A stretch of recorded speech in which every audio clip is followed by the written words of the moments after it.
एक माता जी आश्रम में पहले बारंबार आती थी और खूब सेवा करती थी, आकर के बराबर आते ही रहती थी, खूब सेवा करती थी, बोलती भी कम थी। एक बार वो माता जी आकर के बोली कि बस जा रहा है, यहाँ से मेरे गांव से बस जा रहा है, चारों तरफ वृंदावन कहाँ कहाँ घुमा करके ला देगा, इतना इतना रुपया लगेगा, हम लोग घूमने जा रहे हैं।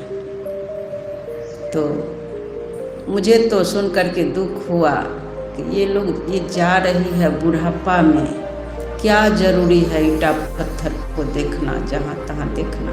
वो भी सबको ज्ञान नहीं होगा उस तीर्थ में जा करके, जिस संत के रहने से वो तीर्थ बना, उनके चरित्र को देखे कि ये संत ऐसे तपस्या किए हैं, जा करके वहाँ तपस्या करे, ध्यान करे। वो भी ज्ञान नहीं होगा इस सबको, वैसे भटकते रहेगी जाके। लेकिन थोड़ा सा प्रयास किए, लेकिन वो नहीं मानी, बोली जीवन काल में देख लेंगे और क्या ले करके जाएंगे, जाते हैं थोड़ा घूम फिर लेते हैं। तो मैं रोक नहीं लगाई। जब चारों तरफ से भटक करके आई तो बहुत दिन तक नहीं आई आश्रम, तो पता चला वो बहुत बीमार है। जो भटक करके आई, जिसके कारण चारों तरफ जो इधर उधर दौड़ती रही, तो बीमार पड़ गई, पूरे बीमार पड़ गए। फिर बीमार पड़ के उसके बाद धीरे धीरे जब ठीक हुई तो और कंकाल तंत्र की तरह हो गई। अब जब आई आश्रम, अब सेवा करना छूट गया, वो सेवा नहीं, जिधर जाती थी जिसके पास बैठती थी अब शुरू कर दी। वहाँ पर ऐसा मंदिर है, वहाँ ऐसे ऐसे देखे, वहाँ पर गए तो ऐसा प्रसाद मिला, ऐसे मतलब कुछ से कुछ बाहरी बात सुना करके अपना तो कचरा भर करके आई ही, अब दूसरे के माथा में भी कचरा उड़ेल रही है। इतना बोल रही है, इतना बोल रही है, बक बक, जब देखती थी उतना ही बक बक बक बक कर रही है। अब देखिए उस तीर्थ का फल क्या लेकर के वो आई। यही सब हो रहा है, बहुत लोग भटकने के लिए।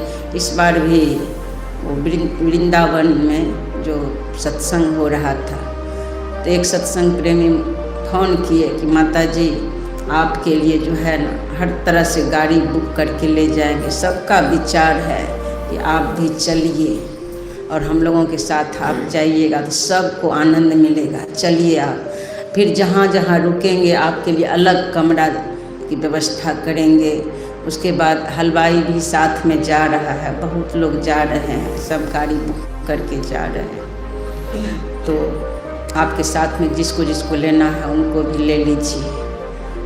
तो मन में विचार किए कि उन लोग के साथ जाएंगे, वो तो दौड़ती रहेगी ईंटा पत्थर में, उसके साथ मुझे भी भटकना पड़ेगा, क्योंकि बोल रही है मुझे, हम लोगों को भी आनंद मिलेगा। दौड़ते रहेंगे, कहीं जा करके बैठ करके ध्यान करे या शांति से सत्संग सुने तो जा भी सकती थी, लेकिन वो लोग भटकेगी। मैं बोली मुझे नहीं, मैं नहीं जा पाऊँगी, उतना भटकना ये सब हमसे होगा ही नहीं, मैं नहीं गई। वो बहुत दुखी हुई। जब उधर से आई तब सुना रही थी, क्या कहेंगे माँ, बहुत परेशानी हो गया। जितने लोग गए थे साथ में, सत्संग भी नहीं सुनने दी, सत्संग में भी नहीं रहे, भटकते रहे, भटकते भटकते हालत खराब हो गया, कहीं चैन नहीं मिला, कहीं चैन नहीं, हालत खराब।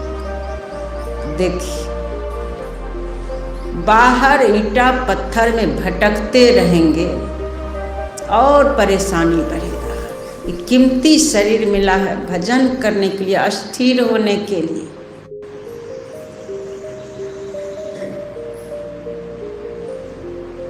देखना ही है, मोबाइल में देख लीजिए, जल्दी में काम बन जाएगा।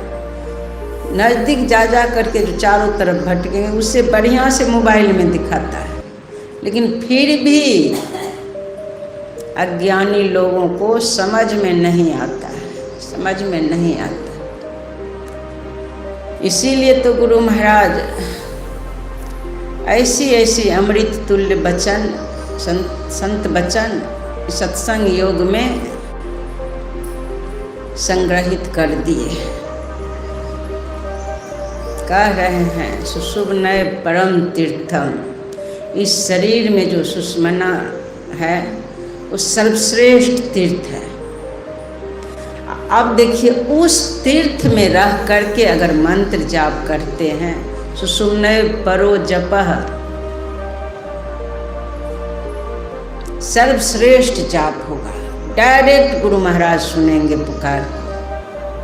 वहाँ पर जो रह करके पुकार करेंगे, सामने रह करके जो पुकार करेंगे, तो उस पुकार को गुरु महाराज सुनेंगे। कुछ देर भी पुकार करेंगे, तुरंत वहाँ स्थिर हो जाएंगे, स्थिर हो जाएंगे। सुषुम्ना परम ध्यानम, श्रेष्ठ ध्यान लग जाएगा।